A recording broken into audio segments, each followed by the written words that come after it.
What's going on, everybody? It's your boy Manny here once again. Welcome back to DFS Zone, your source for daily fantasy sport lineup advice for the NFL, and soon, very soon, we'll be covering the NBA as well. I have a brand new video for you guys. I am going to discuss with you what I think are some of the best plays for the 4 o'clock slate, and I also will touch upon the express slate as well. I just did the live video, the live show a couple hours back, and I thought about it as I spoke to a few of the viewers. I asked if anybody does play the express and the late 4 o'clock slate games, and there were a number of people that said they do, and I just felt like, you know what, why not stay up to midnight and do a video for the 4 o'clock. So I'm just bringing this out to you guys. I think it will help some of you guys out, just in case you had some further questions. We will discuss the slate. So, but before I actually start the slate, I appreciate you guys drop a like usual. The likes are important. I really greatly appreciate them. They definitely help my channel. And if you're new to the channel and you have not subscribed as of yet, please subscribe down below, especially if you're looking for help with NFL, information that can possibly help you decide on making decisions on your lineups. I have videos for quarterback play, running back, wide receiver, tight end. For every position I do a video for a week. I also have the live show on Saturdays, which I did a few hours ago, where I go live and discuss the entire slate, give everybody the best possible plays. It includes reviewing all the plays I gave you during the week, as well as any game stacks, team stacks. We go over the injury reports. We do everything. I added today actually a chat group, so if you're interested in that, down below in the description of this video, just like on the live show, you will have an invite. You just click that link. You just got to download the app. It's totally free, no charge, and it's just a good way for us to interact as a community on a regular basis regarding football. And then, of course, we can go right into the NBA season for those that do the NBA. Again, totally free. You just got to download the app. It's called Telegram. Very simple. It's available in all and everything you can use, any of the mobile devices, Android or Apple, iPhones, as well as your MacBook or a tablet, as well as Windows. So you can do it. You can get the app in any one of those devices, and you'll be good to go. That's basically it, man. Enough with the jibber jabber. Let's get right to it. Okay, 4 o'clock slate. I'm gonna go through, because there's only 4 games. This works even better for me. I can be able to touch upon each game. So I'm going to look at right now the Seattle-Arizona game. During the course of the week, I did give you guys some plays, and obviously I didn't really have anything other than Seattle was one of the defenses that I felt for the main slate for this week that I would have exposure to, and I have them in most of my lineups, as well as Miami was my lower value defense that I was willing to take a, roll the dice with, so to speak, and play them against New England. So in this 4 o'clock slate, they stand out for me as well. If you wanted to go another defense, and I'm not going to touch upon defenses because it's only going to be Seattle, and for me the second best choice would be going with the Los Angeles Chargers defense. So right there, just take care of the two already. You could pay for the Seattle Seahawks, or you could pay for the Chargers. They are $4,400. They're the same price. Either or, you should be good to go, because I'm looking at is that Beathard is going to be quarterbacking here. CJ hasn't played since last year. He's capable of throwing interceptions. A little pressure there. We could see a couple of turnovers. I wouldn't be surprised he throws one away and is intercepted and returned for a touchdown. In the same scenario here with Seattle. Love the position they're in defensively, because they're facing Arizona, who's been really struggling offensively, but they have a rookie quarterback in Josh Rosen starting for the first time tomorrow. So I could see them putting a little pressure on this kid and putting him in a vulnerable position where he could possibly throw one away, or maybe even lose one and be returned for a touchdown. So that's what we're looking for. And then you look at the defense real quickly. So before I go to players, I mean, Seattle's been doing fine. Only giving up 27 in the first game. They gave up 27. They have improved with every week. Chicago, they only gave up 18, and in week 3 against Dallas, they held them to 13 total points as a team. But look at this, sacks. This is all the fantasy points we're looking for.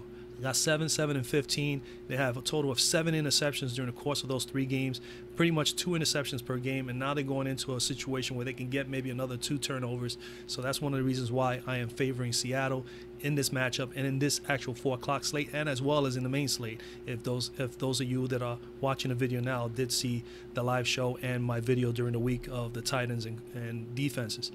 All right, so let's go back to that Seattle-Arizona, and let's look at the quarterback situation here. So again, I'm not interested in anybody here in this game other than the Seattle's defense, and I gave you Chris Carson as one of my lower value running backs for this week that I really liked, but he is still questionable for tomorrow.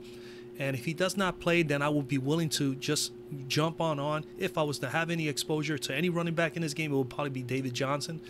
Then there's also the possibility of not taking Carson, but going with his teammate Penny. Penny's 5,700, but I like the situation of having David Johnson at 7,600. On Fanduel, he is only 6,600. 6,600.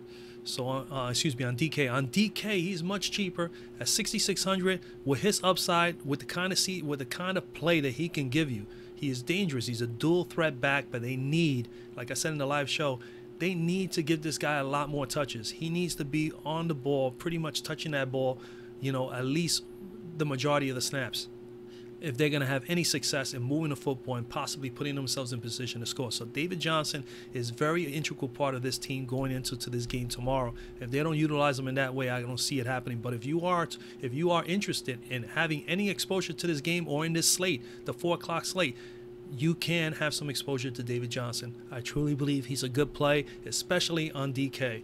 All right. Other than that, I'm not interested in anybody else other than that defense of Seattle. So I'm going to go right over to the Cleveland game. The Cleveland-Oakland game, Derek Carr and Baker Mayfield both in play. Derek Carr has been very consistent. He's been really, really good as of late. His numbers have been fantastic. He's had 2 300-yard games already. And look at these completions. 27 of 39, 29 of 32, 29 of 40. Granted, he hasn't have a lot of points here because he's not getting the ball in the end zone. As soon as he can get some passes in the end zone, he'll be fine. Last week, he had a good connection with Jordy Nelson. The week before that, he had it with Amari Cooper. In game 1, he had it with Jared Cook. Maybe he could put it together tomorrow and be able to get one of these guys or 2 of them in the end zone. So, great opportunity for Derek Carr. And when we look at Cleveland, as far as quarterbacks are concerned, Cleveland has done okay against quarterbacks. They're only giving up 13.1 DK points and 11.5 Fanduel points. So you start thinking, is there an opportunity really here for Derek Carr? Cleveland's defense is not too bad. But again, and I tell you, the reason I say Cleveland's defense is not too bad, and this is very important here, because if you're watching the games, or at least you're seeing who they're playing against, they already have played against Drew Brees and Ben Roethlisberger, 2 quarterbacks that have enormous firepower in their offense. These are quarterbacks that definitely can put you and light you up for 300 or better every single game they come out, because their offenses revolve on them throwing the football quite a bit, and they're very good at it. And the only other team they had to deal with was Sam Darnold of the Jets, and he's a rookie, and they did fine against Sam Darnold. But think about it, Breeze and especially Roethlisberger in that game 1 in that ugly rain in Cleveland, Roethlisberger threw 3 interceptions. I mean, this team has had 5 interceptions. So again, I can see the vulnerability. Derek Carr's been great. He hasn't had probably no interceptions. Yeah, it's 2. Well, actually, he's thrown 5 interceptions. So you see, there's some vulnerability there. So maybe he is not the best possible player. Again, I just wanted to give you statistical data as far as the matchup is concerned. So Derek Carr is in play because his consistency as far as accuracy has been good. If he can get in the end zone, great. Other than that, watch out. Cleveland has played the quarterbacks well. Like I said, only 13.1 and 11.5 fantasy points. That is the fewest fantasy points to quarterbacks in the entire NFL, and they have played already against Drew Brees and Ben Roethlisberger. So that says something about Cleveland as far as how they're coming along as a defense. On the other hand, Baker Mayfield is definitely in play. Love Baker Mayfield. We discussed him a little bit in the live show. I've discussed him when I talked about the quarterbacks earlier in the week. I mean, he's definitely someone to consider. This kid is very dangerous. He's got a lot of talent. 17 of 23, 201 yards in that game against the Jets. Only 9.8 fantasy points because he didn't get a touchdown. I think this week he'll get somebody in the end zone. When we're looking at Oakland against quarterbacks, Oakland's given up 19.6 DK points and 19.6 Fanduel points, pretty much even. 744 yards total, 5 TDs, only have gotten back 1 interception, but 5 touchdowns given up to quarterbacks. Rushing quarterback, 7 rushes, 41 yards, and a TD. This kid is capable of breaking it. He's not afraid to run with the football, so he's definitely a dual threat quarterback who has a gunsling of an arm, and he has not only a cannon, he gets it off pretty quick too. So a lot of good things about Baker Mayfield here. I definitely like him here. I like him actually more so than I like Derek Carr, so I will have some exposure to him in this 4 o'clock slate with him here. One thing that I definitely love about this actual game is that this game is a good game to have a game stack on. I absolutely love this game here. Other than New Orleans and New York Giants, everybody's going to be on this game as a game stack. Probably not so much so on the Cleveland and Oakland, at least firsthand for me. I believe so. But I definitely love the exposure of going at it, because when you look at this as a whole, look at all these players with potential to have some decent upside, and everybody's under 7K. That's a big number, 7K. And we look over here and we take a look at the game over here between, and everybody all here is only, the highest guy is Jarvis Landry at 7,400. After that, it's 5,600 down. You could load up on 5-6 players easily on DK here, and then go and get some studs out of this game right here, or this game right here, as far as the offense of the Chargers, and you're good to go. So I don't want to take myself off course here, but I love this game as a game stack. So I definitely love Baker Mayfield at running back in this game here. Carlos Hyde definitely in play. Marshawn Lynch in play. If we look at them competitively, Carlos Hyde is going up against Oakland. Oakland has given up the 10th fewest Fanduel fantasy points to running backs this year. 57 rushes, 280 yards, 1 touchdown, 9 receptions for 79 yards and a TD. Only 21 DK points and 17.5 Fanduel points. And then we look at it, the Cleveland side, they have had a little bit more of a problem thus far this year in 3 games against running backs. They are giving up the 9th most amount of fantasy points, a total of 28.5 DK and 24.9 Fanduel. 83 rushes for 305 yards, 4 touchdowns, and 14 receptions for 131 yards against it. Now, if you think about that, Marshawn Lynch is not considered a dual threat back, but he's definitely good between the tackles.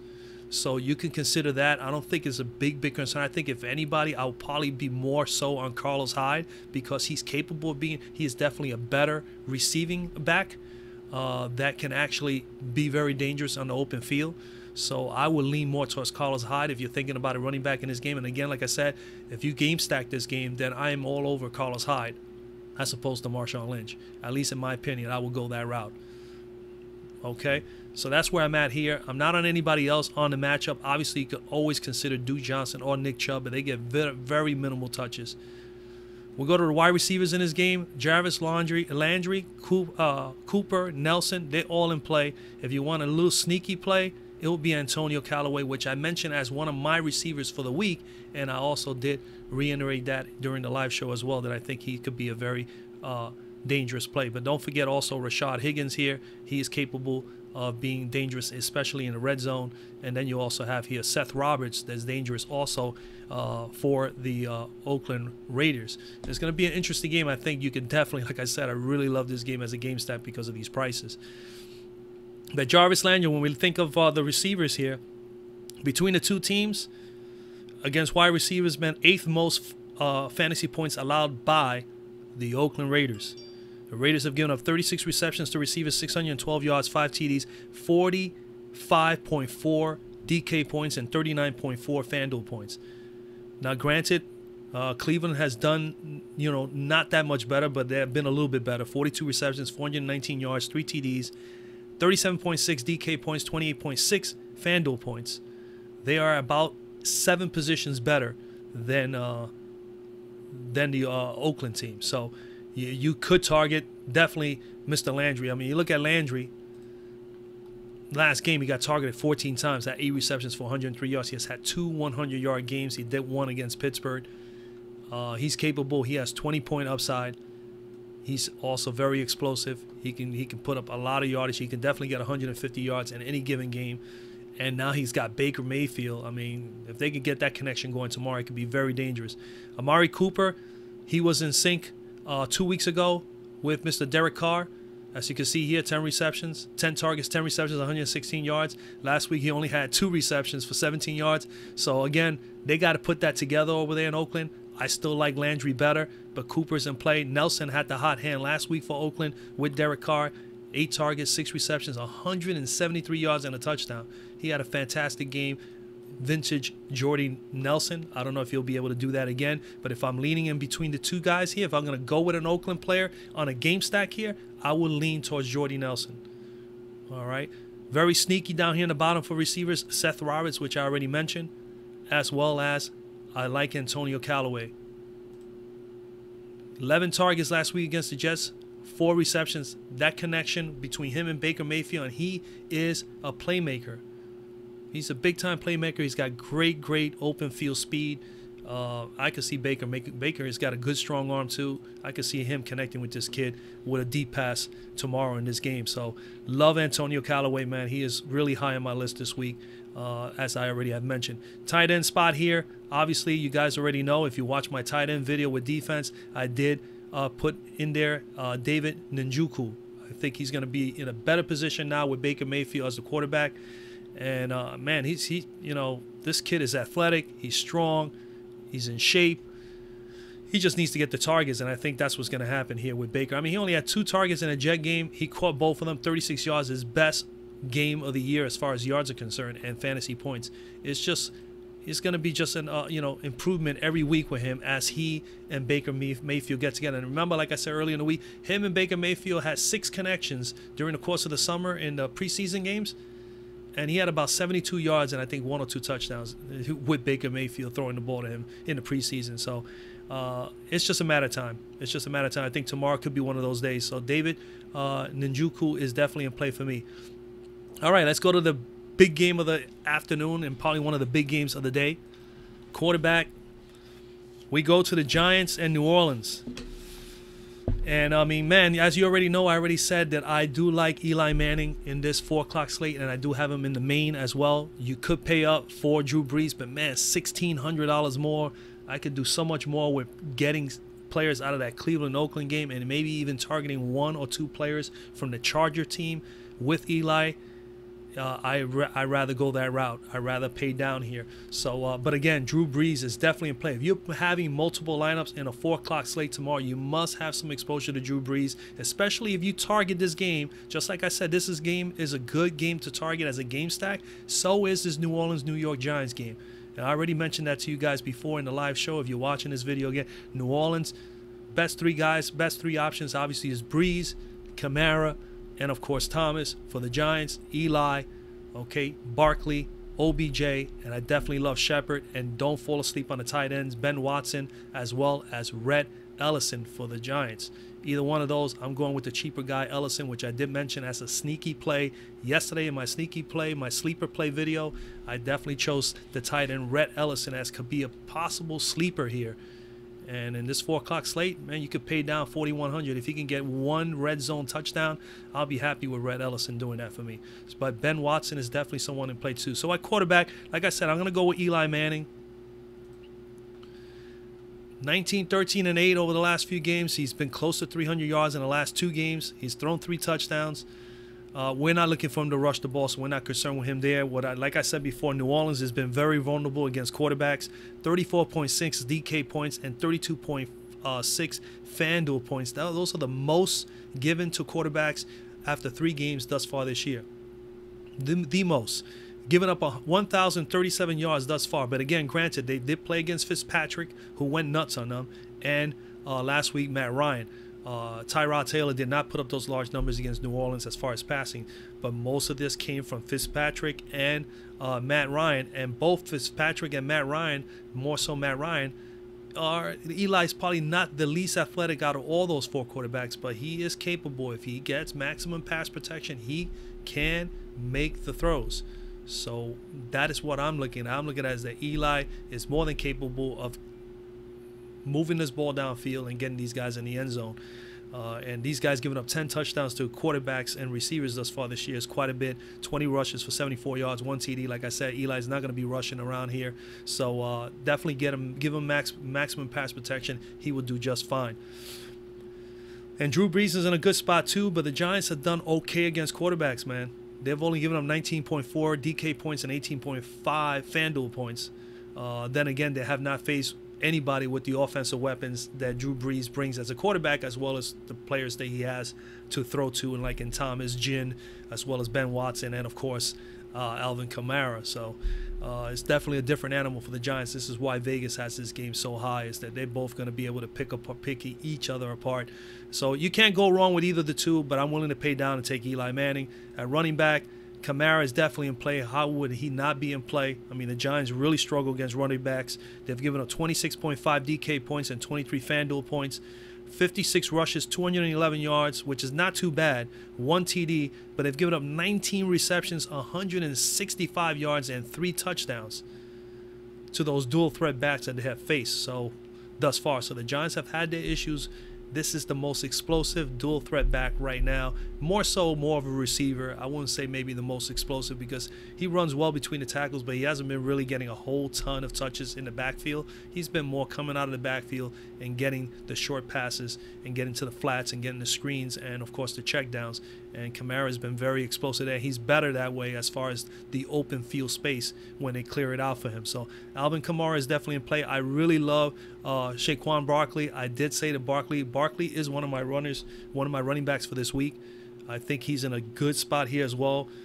60 rushes, New Orleans. The running backs have rushed for 60 rushes, 163 yards, 1 TD against them, 9 receptions, only 71 yards and a touchdown. Only 14.8 DK points and 13.3 Fanduel points. They're doing better than the Giants, but the Giants have played better opposition thus far as running backs are concerned. And New Orleans hasn't faced anybody with the capabilities, the speed, the explosiveness of a Barkley until now. So we're gonna find out how they can handle Saquon Barkley tomorrow. So I definitely like him here in this spot. I think he can be very explosive. Other than that, nobody else here obviously is of any interest, but you cannot go wrong with either one of the two. When it comes to the running backs, the wide receivers, you got Michael Thomas, obviously hands down in play. OBJ is one of my receivers for this week. So I am all over Odell Beckham Jr. And if they lock him down, I still favor Sterling Shepard as well for the Giants. So definitely keep Sterling Shepard in play as well. But OBJ, man, I mean, the running, as far as receivers are concerned, New Orleans has had the biggest issue. 9 touchdowns to wide receivers this year, 66.3 DK points and 55.3 Fanduel points. Jeez, that's the most fantasy points in any position by any team in the NFL. And New Orleans has that. They have, again, like I said, they had to deal with the Pittsburgh offense, okay? And they had to deal with the Atlanta Falcon offense. And now they got to go and deal with OBJ, Shepard, and Mr. Barkley. Not an easy task. This is why this is going to be, a shootout. Like you never, anything can happen any given Sunday. One of these teams could defensively have a massive game, but I doubt it. So OBJ, and then on the other side of the ball, the Giants, as far as receivers are concerned, 27.2 DK points, 21 Fanduel points. They haven't really seen themselves any opponent with the kind of firepower that Drew Brees brings as a quarterback. Kamara off the backfield is a dual threat back, and of course Michael Thomas, and you can't deny Ben Watson and even Ted Ginn Jr. But they got a lot of weapons, New Orleans. So it's definitely going to be a great game. You cannot go wrong with any of these guys here. Like I said, the star players, Thomas and OBJ, definitely hands down best play out of the 2 mid-tier second wide receivers for each team. I love Shepard better, especially if they neutralize OBJ in a little bit. You could definitely see Sterling Shepard getting more targets. Other than that, the lower tier players, I'm not on anybody there. When it comes to tight end, obviously here Ben Watson is in play. I am all over Red Ellison. He's a lot cheaper, $1,100. It definitely frees me up to purchase and get value somewhere else. And the only thing I need him to do is to get a couple of catches, 3 or 4, maybe 5, 6 targets. Catch 3 or 4 of them, and hopefully one of them in the red zone for a touchdown, just like he did last week. Last week, he had 3 targets, 3 receptions, 39 yards, and a touchdown in the red zone, 11.4 fantasy points, and that is enough to give me the value I need at 4,100. So I am all over Red Ellison. I think he's the best play. And that's basically it, man. As far as defense, I already told you I like the Seattle team and the Los Angeles Chargers. All right, San Fran and L.A., the last game.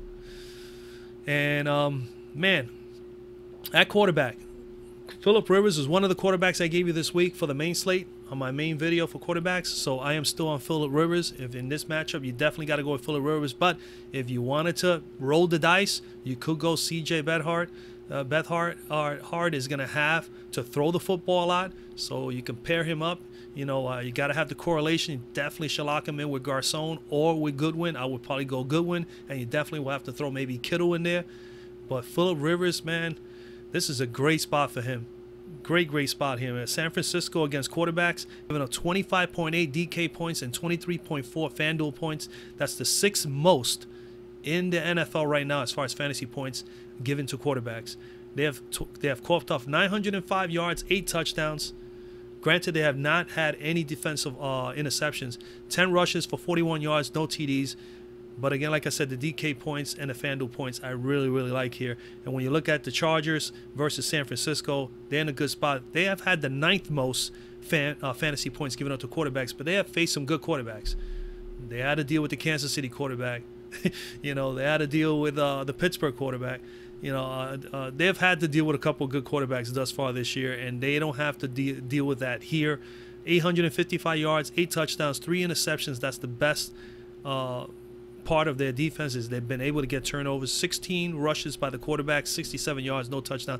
24.3 DK points and 23.3 Fanduel points. You could take your pick, but obviously when it comes to the quarterback play here, you obviously are going to want to go with Phillip Rivers. The Chargers are favored by 10, almost 11 fantasy points, 10, 11 points. You know, this could get ugly. I still think that San Francisco could stay within 10 and make this interesting for a little while, but the CJ is going to have to throw the ball well.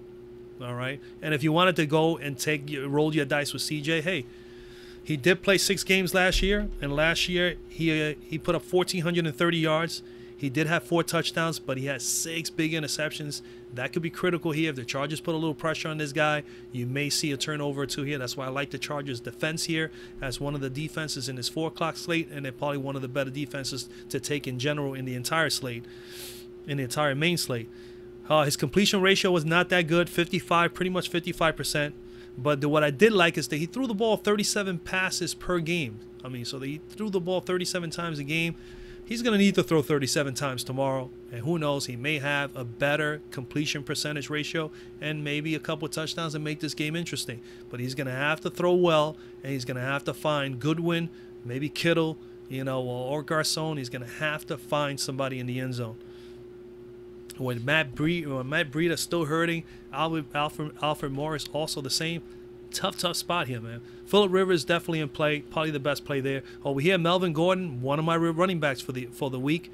Definitely got to go with Melvin Gordon here. So he's in play for me. Like I said, Breida and Morris are a little banged up. Now, granted, if this game gets out of hand, you could see a nice little play here. 6,200 is still a little expensive, but Austin Eckler could be someone in play.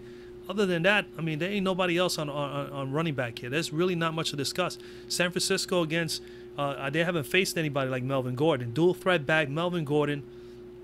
Let's look at this from San Francisco's point of view defensively. 62 rushes given up to running backs, 208 yards, 2 TDs, 26 receptions by running backs, 183 yards, no touchdowns. So they've only given up 2 touchdowns, 2 running backs this year, 25.4 DK points and 20.7 Fanduel points.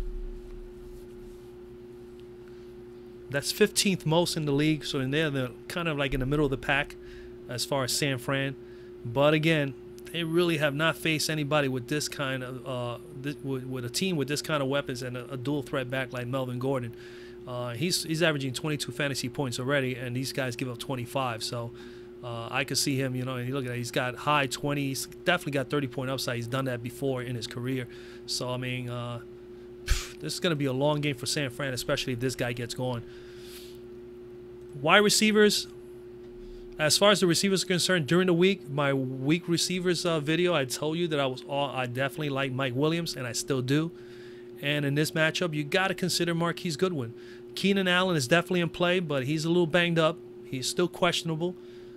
And if he's not going to play, you're definitely going to see Mike Williams be the lead receiver here. And don't be surprised if T. Will gets busy as well. All right. San Francisco is right here is where you can get a little value. You could go after Marquise Goodwin at 5,500, man. This guy's got to throw to somebody, and this is the most explosive guy they got. Other than, you know, the rookie here, Pettis, that's got pretty good speed. So, I mean, when we look at this as far as receivers are concerned, 10th most allowed fantasy points per game is San Francisco. So you definitely got to love the Chargers in this position. 44.1 DK points and 35.8 Fanduel points, 38 receptions, 541 yards, and 5 touchdowns. That's impressive enough for me. On the flip side, the Chargers, 3rd most third most allowed. 50.9 DK points, 42.4 Fanduel points. But again, now we look at whom they've played against. The Chargers had to deal with Kansas City, with Mahomes, and Mahomes lit them up for a lot of yardage. This is one of the reasons why, okay? One of the reasons why. They have played against the Rams and Kansas City. Just to look at it, I knew there was another team. The Rams as well. They have played against the Rams and Kansas City, two big offensive, offensive powerhouses in the NFL right now thus far. The Chargers had to play against, and that's the reason why they 1-2. They don't have to worry too much about San Francisco. They got a shot to win this game tomorrow. And that's one of the reasons why that they are the third most fantasy points given up. I can't see them doing that tomorrow. I don't think they're going to give 50 DK points up to San Francisco. I think that number is going to obviously come down tomorrow. But if you are going to bank on anybody from San Francisco, I would definitely consider Marquise Goodwin, knowing that the Chargers have given up as much as 50 DK points. He's probably the one that you got to target. Tight end spot, hands down, George Kittle. I mentioned it before. CJ is going to have to throw to some people, and this guy is probably one of the better guys they have that can do something with the football and get open, and it's going to have to be George Kittle. Now, other than George Kittle, I think is Goodwin, and then the only thing they can hope for is Alfred Morris or Matt Breida playing well enough between the two of them. They may get 50-50 out of them. And maybe he'll be able to get some targets there out of the backfield. But, I mean, I think this is going to come down to George Kittle and Goodwin or Garcon to make some big plays for San Francisco and CJ to get the ball to them. So I would say if you want to take a stab at anybody, you definitely should consider George Kittle. And that's basically it, man. And again, like I said, real quickly before I let you go on this video, because, again, target these games here. I think these are the two best games to target. A lot of people are going to target this game the most. I know I have exposure in this matchup. I got 4 lineups I'm making here, and I got another 4 in another tournament. But I'm going to have some exposure to this game, at least 5 or 6 players, and then I'm going to make some lineups exposing here. But I think this lineup, this game here, with knowing that everybody's under 7K, man, you cannot go wrong. You definitely going to have some exposure. At least that's the strategy I will use. You got to take advantage of that when you see prices like this, and the prices are even better on DK for that game. So give some exposure to Cleveland and Oakland, and then especially on DK. On DK easily, you can go Hyde, you could go Mayfield, or you can go Derek Carr and then come down and get Nelson, or you can go, like I said, Mayfield, Hyde, throw in there Jordy Nelson, throw in there a Callaway, and look, you still have so much money. You could take 4 or 5 guys out of this game, possibly even 6, and then go back to the Giant New Orleans game and hammer it out and get 2 studs here. You can go and shoot for Kamara if you can, or Barkley from the backfield of that game, and then make sure you hit one of the receivers, OBJ or Michael Thomas, or both, or maybe go OBJ or go Michael Thomas and get Sterling Shepard in there. Get some exposure to these guys, and you'll be quite all right. And then you can also make a lineup between these 2 games. You can go 5 here, 4 here, or 5 here, 4 here. I am not exposing too much over here. Like I said, I only like Seattle's Chris Carson, but he's more than likely questionable and possibly out, so I'm not going to even bother with Chris. Then I will give that exposure over to a running back here. Will probably be DJ. He's too cheap, especially on DK. And other than that, the Seattle defense I definitely like here. And the exposure here would be only, for me, the Chargers with Phillip Rivers, Melvin Gordon, and Mike Williams, which I already had on my list for the week. So definitely, I have some exposure there as well. And that's basically it, folks. So, I mean, drop a like, man, on the video. I appreciate it. I hope this helps out for you guys at the 4 o'clock slate. As far as the express slate, is only going to be these 2 games right here. And I would say expose 4 or 5, maybe possibly 6 plays out of this game, and get the other 2 or 3 right from here. And the one sneaky play here for the San Francisco game with the Chargers is probably to go throw maybe Eckler in there for the Chargers as a sneaky play, or San Francisco will probably be either Kittle or either Garcon or someone like that, or Pettis. But I would say you load up over here if you're doing the express. And I always say, if you're gonna do a 2-game slate, you gotta have exposure to this game, and then you gotta do another lineup and have more exposure to this game. It's the best way to balance yourself out, just in case one game does a lot better with those players that you have selected, do better on one side than the other. You don't want to be like, oh, I'm going to make 4 lineups and all my exposure is going to this game. I'm going to get 5, 6 plays from here, and I'm just going to mix match the last 3 players from this game, but they'll be slightly different. You can go with that strategy. There's nothing wrong with it. But I've seen that happen time and time again, especially with me over the years, where I do that and then I don't hit, and then I think about it. I'm like, man, why I didn't reverse and do the give exposure to this game as well as a 4 or 5 player stack game, and then utilize and mix and match a few players from the other game. So make sure whatever way you go, you reverse it just to cover your you know what. Okay. Other than that, man, that's basically it, man. Good luck tomorrow in the main slate. Good luck in the 4 o'clock slate. If you're playing the Sunday Monday night game, good luck with that one. That's going to be 2 explosive games offensively as well. Other than that, I'll see you guys on the next video, man.